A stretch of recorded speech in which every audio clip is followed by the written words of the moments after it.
One reminder for us this morning, don't forget your daily Bible reading.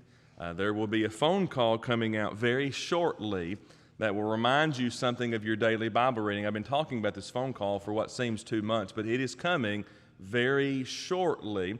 Matter of fact, I'll say it this way to steal from biblical language. It is at hand. So it is coming very shortly to you. So be looking for that at home. If you're not getting the phone calls from East Hill, we send these out when people are sick, when other information needs to be passed out, or when we have things such as events to take place. If you're not getting those calls, let one of us from the office know, and we'll get you on that list. And that way you can be ensured to get those phone calls as we send those out. All right, turn to the book of Joshua. That's where we're at this morning. We introduced our book last week. We talked about Joshua as the up-and-coming leader. We talked about Moses, who was the servant of the Lord, and we kind of went through a history of Moses and some history of the book and some history of Joshua to kind of see what was taking place, what Moses had done. But we start ourselves this morning in Joshua 1, verse 1. And what I want you to do is just read with me verse 1 and verse 2, and that will set the scene of everything that we've looked at. Verse 1. Now after the death of Moses, the servant of the Lord, it came to pass, that the Lord spake unto Joshua the son of Nun, saying, or Moses' minister, saying, Moses, my servant, is dead. Now therefore arise, go over this Jordan, thou and all this people, unto the land which I do give them, even to the children of Israel. So let's review last week's class. Moses is now dead. Who was Moses? What's the text say about Moses? Verse 1. He was the servant of who? The Lord. So the servant of the Lord now is dead. That was Moses. And Joshua, who was the servant of Moses, is now standing to take his place. And as you enter into verse 2, here's what that message begins to say. Moses, my servant, is dead. I want to ask you a question as we open up our class this morning. And this is a question directed at Joshua, but it's directed at us. Because I want us to see something about how God writes in His Word, about how God speaks to us. Don't you think Joshua knew that Moses was dead? Oh yeah, of course he did. I would suggest, as I think you would, Joshua and Moses were with each other every day. Probably if you could pick two people that were with each other more, it would be Joshua and Moses, wouldn't it be?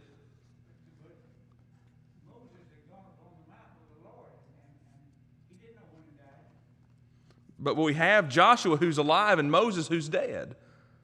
In this scene, what I want us to do is I want us to kind of step away from Moses.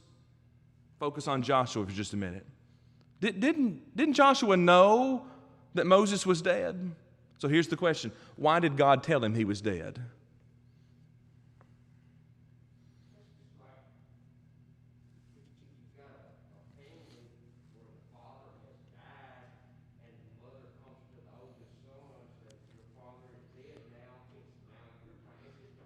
There you go. That's right. That's right. This wasn't news to Joshua, but it was time for Joshua to do what? And you've answered it, to stand up, to step up. Moses is dead. And look at what he says. Now, therefore, arise and go over this Jordan, this and all the people. Where were God's people trying to go? To the promised land. Now, what have they been doing for the last 40 years? They've just been wandering the wilderness. Now, we kind of reviewed this last week. Let's just go over it in a quick 1-minute fashion. Why were they wandering? Disobedience. All right, now let me ask you a question. How did their disobedience start? I agree. But how did it start? You know, sin just doesn't jump up on you, does it? Not normally, does it? Okay, they were rebelling against the Lord. What happened before they rebelled against the Lord? Doubting and murmuring. Oh my. Did you know that complaining can be a great problem? What did it cost Israel? 40 years. They are just coming out of that process. And now Moses, by the way, why was he not allowed to go into the promised land? That's right. Both of those answers are right. He didn't give God the glory for what was done, and he didn't obey God for what he was doing. He was told to do something, and he did something totally opposite. And he was told, because of your disobedience, you're not going to enter into that promised land. The same reason the murmuring, complaining, disobedient, sinful people did not enter into the promised land. Great illustration for us as we start of obeying God. And thus Joshua now is told, it's time to go in. It's time to go into this place. Now, start with me in verse 3. We'll roll down through this chapter. Because verse 1 through 4, he's appointed as this leader. Verse 3 begins to see what God has done for them. Every place that the sole of your foot shall tread upon, that I have given unto you. As I said unto Moses, history lesson. You know, God gives history lessons throughout His Word. As I said unto Moses, I love to see in places like in the New Testament when it talks about Egypt. When you're talking about Egypt, what are you talking about? What happened in Egypt? That's right, bondage. What happened out of Egypt? Freedom. Where did that freedom come from? Or who did that freedom come from? God above. God always gives history lessons. Here's what He's telling Joshua. Don't forget what I told Moses. Now, listen to this. It's something you and I need to learn. It's something you already know, but maybe it's just not standing out to you right now. Does God change what He has told to different people? No. God's Word is the standard. It's not a standard. God's Word is the standard. It is the standard of which we strive to live for. It is the standard of knowledge. It is the standard of truth. That's never going to change. Here's something beautiful about what we're starting out in. God did not tell Moses something and then turn around and tell Joshua something completely different. Why does He not do that? I think about He's true to what He says. I think about the New Testament. God is not the author of confusion.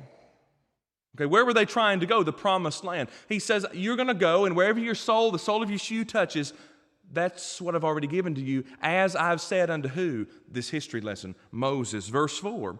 From the wilderness of this Lebanon, even to the great river Euphrates, all the land of the Hittites, to the great sea toward the going down of the sun, there shall be your coast. What is He trying to prove to Joshua? What is He trying to prove to Joshua? What does Joshua need to be reminded of? I'll be with you, that's right. And here I think brings a little bit more impact to I'll be with you. I'm on your side. One thing that you and I need to know in this life, and it's something that Joshua needs to know, Joshua is about to take, now listen to the way I'm going to say this, Joshua is about to take the most important position in the world. No, that's not the position of Pharaoh. No, that's not the position of the next up-and-coming leader. It's the position of the man who is leading God's people. What did Joshua need to know? I'll be with you. But more importantly, what did Joshua need to know? I'm on your side. We need to know that God is on our side. How do we know that God is on our side? Can you list me any reasons that we know that God is on our side? Number one, that's the best one, because He says so. In the New Testament, it's worded this way, I will never leave you nor forsake you. What does that mean? I'm on your side. Well, how else do we know that God is on our side? He told us, number one. How else do we know? What did Jesus do that proves that God is on our side? He died for us. Listen, I don't know if you know this or not, but people don't just die for any old reason. There was a purpose behind the death of Christ. How else do you know that God is on our side? What has He promised? John 14, 1 through 6, what has Jesus promised to go build? A place for you. That's really important. We need to know, as Joshua is being told, that God is on our side. He is here for us, but listen to this. It's the same thing Moses knew. It's the thing that Joshua is going to know, and it is the thing that we know and future generations should know. God's not going to do it for you. Let me ask you a question about your life. How much of it has God done for you?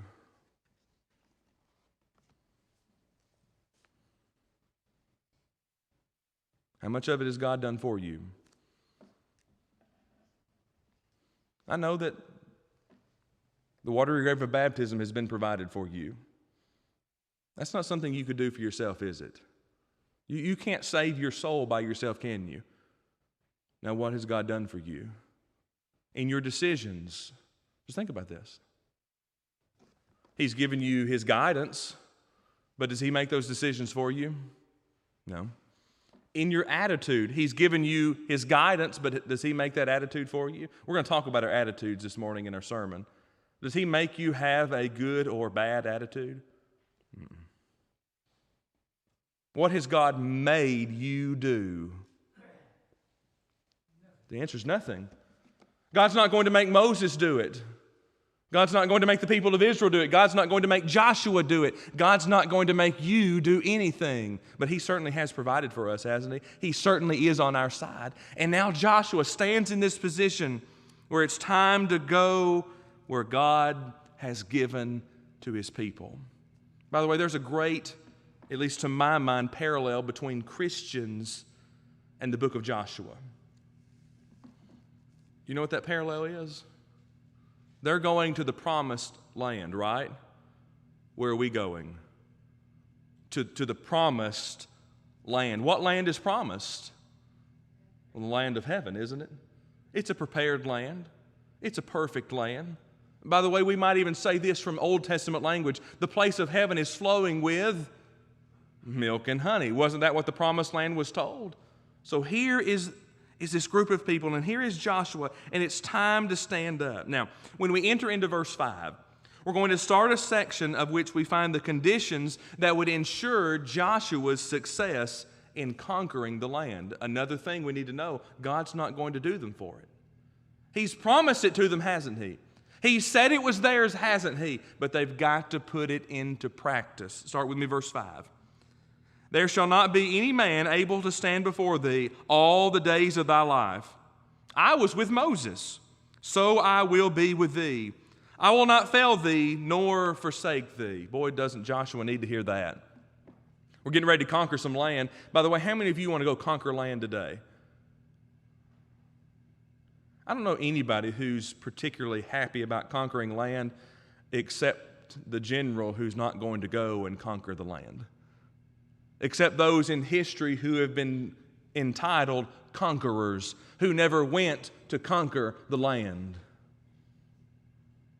That's a hard business, isn't it? Casualties, aren't there? He says, I'll never leave you. I'll never fail you. I was with Moses. You were there. You saw it. By the way, we need to recognize something, and this is what I see in chapter 1 with Joshua. God is telling Joshua, look back to the past. Therefore, with me for just a minute, I want you to look back to the past. And here's what you're going to have to do. It's going to have to be personal and impersonal at the same time, because we're going to do two things. We're going to look back to the past in your life and mine, and we're going to look back in the past at God's people. Number one, look back in your own past. Were there godly people in your life? Most of us, several of us at least, can say that we grew up in Christian homes. Wasn't that a blessing? Can you not look back in your past and see that God was always true? That His Word was always true? That His principles should always be priorities? Hopefully we can do that in our past. Maybe you can't, but here's what you can do if that's not your past. You can look back to the past of God's Word, which is where we kind of transition to the church for just a minute. Was there ever a time in Bible history, we're going to start way back and then we're going to come forward. Was there ever a time in Bible history where God turned His back on the church?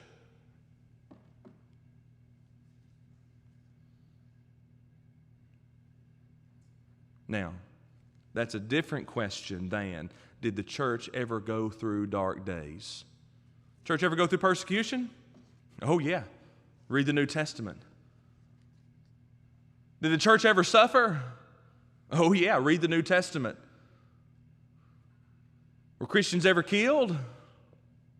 Oh yeah, read the New Testament. You go to the first century church and you see that God was always with them. Now, fast forward to today and kind of look back in the past of which you and I have been alive. Has God always been with the church? Has the church ever seen dark days? Has the church ever suffered? We're lucky to be able to say no one has ever had to die for their faith. Very few generations can say that in the history of man. But we can. By the way, if you ever think that you're not blessed, there's one reason that you're not blessed. You've not had to die for your faith. So Joshua is told, I've been with Moses. You look back to this history. I won't forsake you either. And he tells him, here's what you do. You've got to be strong and of good courage. If you and I want to survive this life, you and I also have to be strong and of good courage. Now, the question is, how do you do that?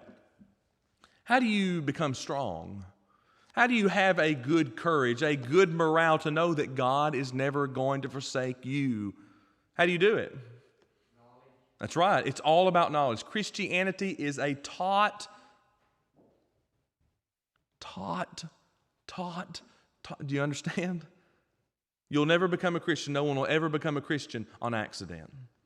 No one will ever become a Christian because they accidentally walked into water. But what happened when you became a Christian? You were taught what? The words of God, right? If we weren't taught the words of God, then what did we become? Wet. Right? If there's no faith and you go down in the baptistry, what is there? Water. But you and I know Christianity is about more than just water, right? Water is certainly very important to baptism, isn't it? It's commanded in Scripture, isn't it? But is it just water? What is water connecting us to? The blood of Christ. It's something much more than just water. So Joshua's being told, you go back, you look at this, you get this courage. And this is what he says, verse 6, For unto this people shalt thou divide for an inheritance the land which I swear unto their fathers to give them. Only be thou strong and very courageous, that thou mayest observe to do according to all the law which Moses my servant commanded thee. Turn not from it to the right hand nor to the left, that thou mayest prosper wheresoever thou goest. All right, how does he do it? Well, we've already said it, by God's word. Now, specifically, we're talking in a time where this didn't exist. Okay, you and I are so spoiled. You want reason number 2 why God's for you? Here's another one. You know why God's for you? All you have to do is pick it up. Now think about this. The law of Moses. How hard was the law of Moses? That question kind of makes me giggle a little bit because I don't want to live under the law of Moses, do you? Does anyone want to live under the law of Moses? You know, nobody's ever answered that question with a yes. Does anybody know why? Because it was hard. Now, Christianity certainly is not easy, is it? But just imagine all the feast days that were in existence. Just imagine all the other requirements that were in existence. Now, that's not to say that Christianity is free of requirements, because there are requirements in Christianity, isn't there? Of course there are. The law of Moses was very hard. That's right. The worst thing about the law was it didn't provide forgiveness. Now, was that a fault of the law? Was the law just broken? No. That's right. That's how it was designed. What was to come out of the old law? Who? The Christ. Remember, history is oh so important. So we get to a kind of subset of what we're studying this morning. When we're studying in the book of Joshua, whose history are we studying? Our history. The Old Testament is the history of the church. Because you take the Old Testament away and you cannot have the church. So therefore we learn a lot from history, because here he's telling him, you don't go to the left or to the right. Now we use those phrases in our world. We use them in a general sense in this world, the left and the right. Don't we use that in political conversations, the left and the right? Okay? But don't we also use it in spiritual conversations, the left and the right? What does the left usually indicate when that's spoken of? Sin, liberalism, things of that nature. What does the right often talk about?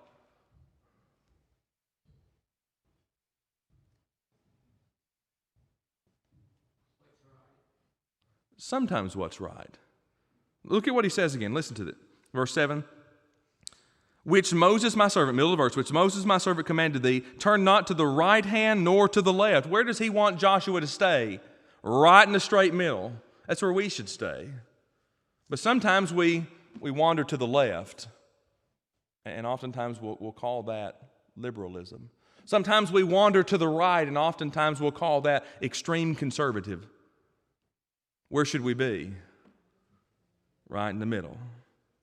In other words, I can let things go too far, I can let them become too loose, or I can take them too far and I can be too rigid. That's the hard spot. That's right. Where was Moses? In the hard part. Why do you think Moses conflicted with the people so many times? Because he was in the hard part. He didn't make the other two parties happy all the time. Did you know this lesson? I don't know if you knew this or not. You can't make everybody happy. Do you know that? Have you ever tried to make everybody happy? How'd that go? Really well, huh?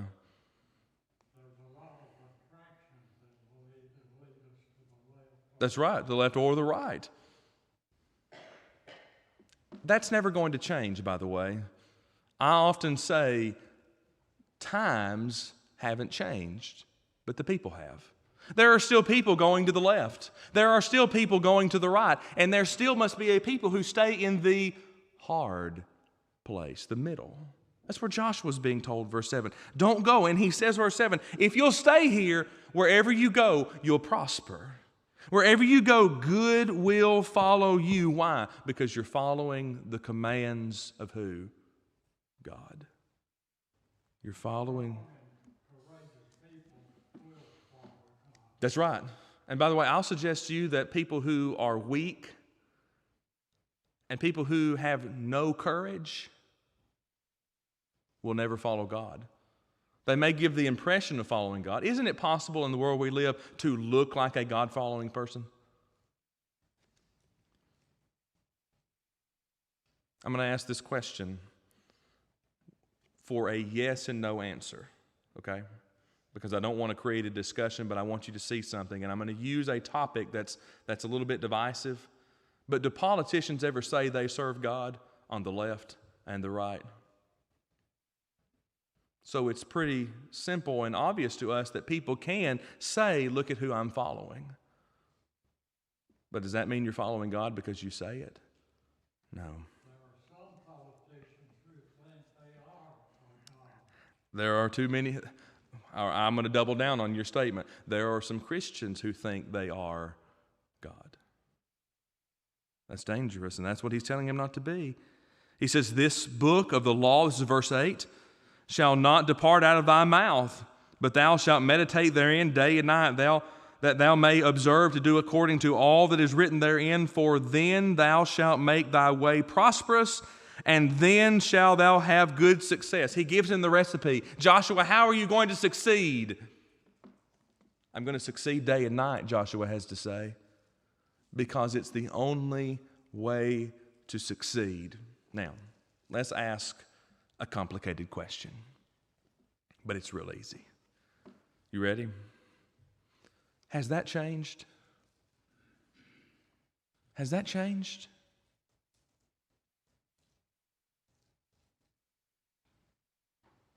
Now, here's the big question. You just answer it. You just keep it. You just hold on to it. Don't answer it out loud. You just hang with it. From verse 8, do we meditate day and night? Do we stay in the Word day and night? And if the answer is no for any of us, then we know where we can work this week. We've got somewhere we can be. Joshua's going to be successful, but will we be? Verse 8 helps us with that. And then look at verse 9. He kind of concludes this segment. Have not I commanded thee? Be strong and of good courage. Be not afraid, neither be thou dismayed, for the Lord thy God is with thee wheresoever thou goest. He reminds him about a fourth time, I'm still with you. How is Joshua going to be reminded of that? Well, he's going to get into the law. And he's going to be reminded of all that God has done. He's going to be reminded of all that God has promised. And he's going to know that God is true. One of the reasons I think we struggle to dedicate ourselves to a day and night, verse 8, lifestyle is because we struggle with the fact of, is God true? Once we convince ourselves of that, there's going to be no stopping us. And that's where Joshua had to be. That's where Joshua had to recognize, well, God never let Moses down. That's the question. You know what the question of that is? Is he really true? Will he do that for me? We've got to decide that what God has said is true, and God is doing things for us, whethersoever we see them or not. So he tells them here in these verses, from verse 5 down to verse 9, this is how you can survive. And thus, Joshua begins his official office inside of verse 10. Then Joshua commanded the officers of the people, saying, read with me verse 11, pass through the host and command the people, saying, prepare you victuals, for within 3 days you shall pass over this Jordan, to go into the land, which the Lord your God hath given you to possess it. All right, here's Joshua's first command. Here's Joshua's first in action as leader of God's people. And what does he say? God is true. That's what Joshua says. God is true. We're going to go over this Jordan. We're going to go to that land that God has promised because he is true.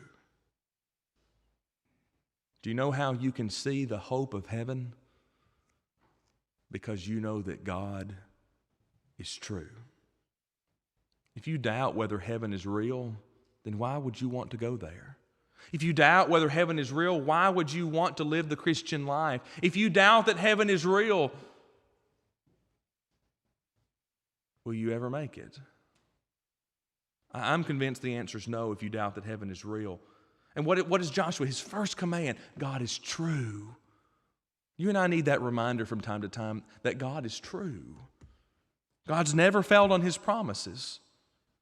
And may I suggest he's not going to start with you or me. So many people have gone on before us. Matter of fact, we think about our world and we think about the almost 8 billion people that are alive. Think about all those that are not alive. What a number that would be. And he never failed a single one of them. Think about those in the future. I don't know how old you're going to be, and I don't know how long you will live. I don't know how old I will be or how long I will live. But here's what I know. When I die, there will be people, unless the Lord returns, that are after me.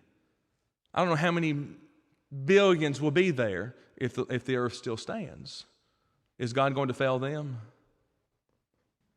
Because he's true. Go over this. Get everything ready. Prepare yourself for this. His first in action is to get people obeying God because God is true. Now, look at verse 11. All right, he says to all these people, go down to verse 13, or down to verse 12 and 13. Verse 13, remember the words which Moses. How does Joshua start his presentation? Do you remember Moses? Do you think Moses was important to these people? Matter of fact, I think he was very important to these people because think about this. For all of those that are alive, what do we know about them? They survived the wandering. They were born out of the wandering. They were not there in the murmuring and disputing that started the wandering. Who have they always known as their leader? Moses. And he says, this is what God told Joshua. See, Joshua's turning around and doing exactly what God did to him, to God's people. He says, remember Moses. Remember the word which Moses, the servant of the Lord, commanded you, saying, the Lord your God hath given you rest and hath given you this land. What's he saying? God is true. That's going to be a recurring theme inside of this book. Matter of fact, it was a recurring theme in the life of Moses. How many times did God's people walk away from God and Moses intercede and pray and plead for the people? What was he proving? That God was true. He says, we're going to pass over this land. We're going to go over this land. We're going to find this land. We're going to take this land because God was true. It was right for God's people to get the land because God had promised it to them. But they still had to follow the obligations that were given to them to conquer the people that were there. This would be what I will call Canaan proper in all of these lands of which they're going to do. The lands of the east of the Jordan had already been subdued, and now it's the other lands which must be taken as God has promised. And here's what he says: it's time to go over this Jordan. Verse 14, your wives, your little ones, and your cattle shall remain in the land which Moses gave you on this side of the Jordan. But ye shall pass before your brethren armed, and the mighty men of valor, and help them. This is an interesting verse for me. Do you see anything interesting inside of verse 14?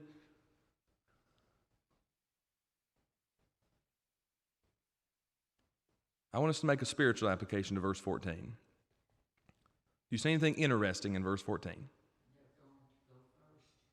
But who is going first?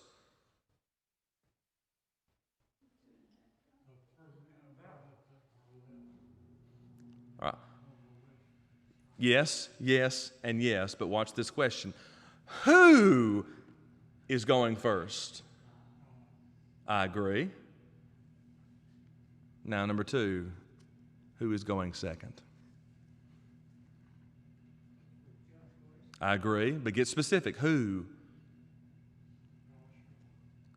Okay, Joshua and... All right, just read with me. Verse 14.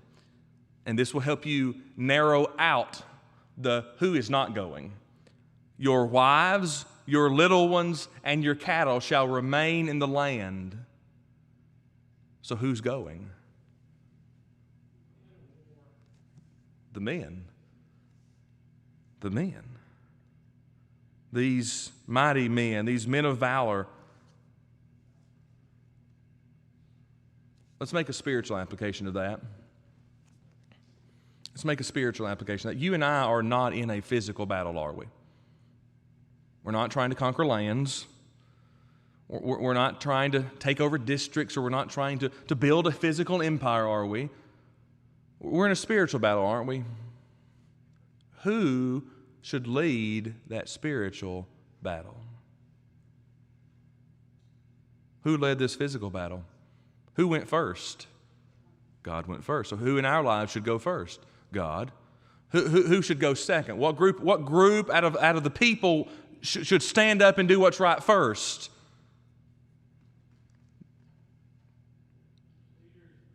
The leaders of the people. I'm going to call them, as the Old Testament here indicates these group of people, the mighty men of valor. Now listen. There are women in this room that are smarter than I am right now. Why are they not where I am right now?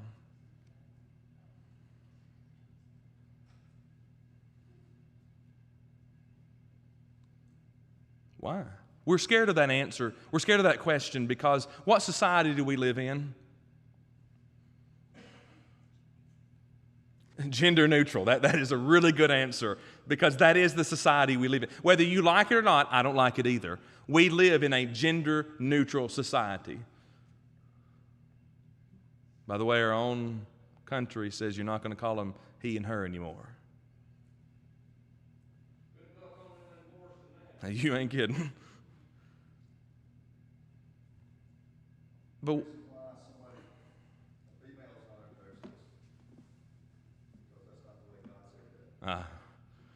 and neither was it how God set it up to conquer the land. Now make this spiritual application. There is a land that needs to be conquered. It's the hearts of people. Who leads that conquest? God leads it, but men follow after. Your wives and your little ones, where are they going to stay? At home.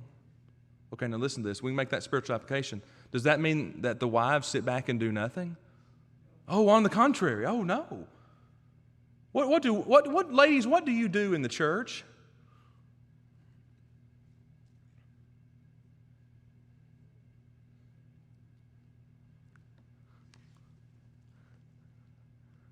I know you're afraid to answer. It's okay.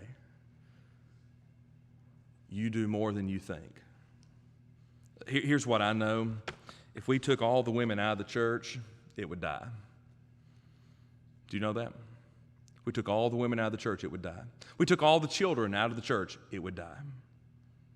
Here's the point. Men cannot do it on their own. Even though we live in this gender-neutral society, that's not going to sustain itself. That's not going to last. He said, you men of valor, you're going to go over and you're going to follow after God. Now, how long are they going to do this? Verse 15, until the Lord hath given you, brethren, rest. How long are we going to remain Christians? Until the Lord gives us rest. As He's given you, and they will also possess the land which the Lord God hath given them. Then ye shall return to the land of your possession and enjoy it, which Moses, the Lord's servant, gave you on this side of the Jordan toward the sun rising. What's he saying? He's reiterating again, God is true. God never failed Moses. God has never failed you. God will not fail you. And thus we roll into verse 16. And they answered Joshua, saying, it's a big moment in the book of Joshua. All that thou commandest us we will do, and wheresoever thou sendest we will go. According as we hearken unto Moses in all these things, so we hearken unto thee. Only the Lord thy God be with thee, as he was with Moses. Boy, what a good attitude. Now, read with me verse 18. We'll make some comments of the chapter, because our time is increasingly going away. Whosoever he that doth rebel against thy commandment, and will not hearken unto thy words in all that thou commandest him, he shall be put to death. Only be strong and of good courage. That's the response of the people, the men, back to Joshua. Joshua gives this discourse, men, stand up and be men. Men, stand up and know that God's true. Men, stand up and follow God, and I'll be right there with you, and so will God. And thus they turned back to Joshua.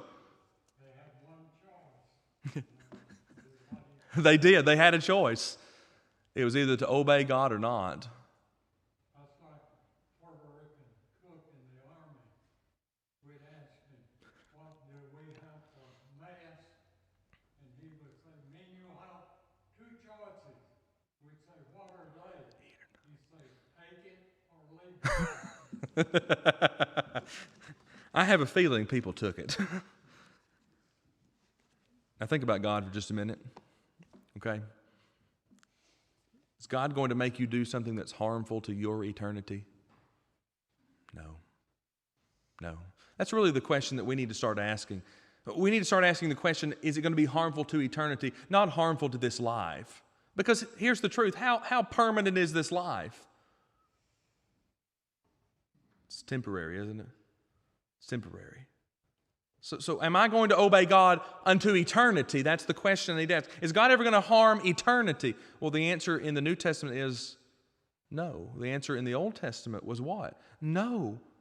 Times have not changed. It's just the people have. The people have.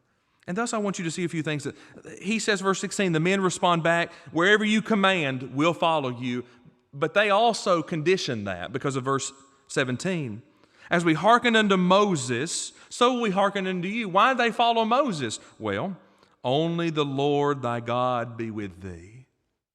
I'm wondering at this time if Joshua didn't go, wow, internally. We don't know what exactly happened next in the conversation of Joshua's minds, or if Joshua said anything else, because we only have recorded what we needed. But what did Joshua say when they said, we'll follow you as long as you follow God? Wow. And then what did he think when they said, whoever rebels against you is rebelling against God, and we're not going to put up with it? You know, we really need to realize that we can't put up with it either. Can we put up with people who rebel against God? The answer is no. Now, is that easy? No. Wasn't easy for them either. But here's the truth. We're going to make our application as we conclude this morning. They were trying to get to the promised land. God had promised it to them. It had been years. It's all they've ever known. And it was finally there. But they still had to obey God. Now, let's make the application to us. We're going to the promised land. God's promised heaven, but we still have to follow His commandments. It's never changed. It never will. Now, what we're going to see in the next chapters is we're going to see God's people stand up. We're going to see them fail some, but we're going to see them stand up, and we're going to see a great number of things happen. And I hope that you will appreciate this study as we go through. Thank you so much for your attention this morning. I don't know how far we're going to get next week.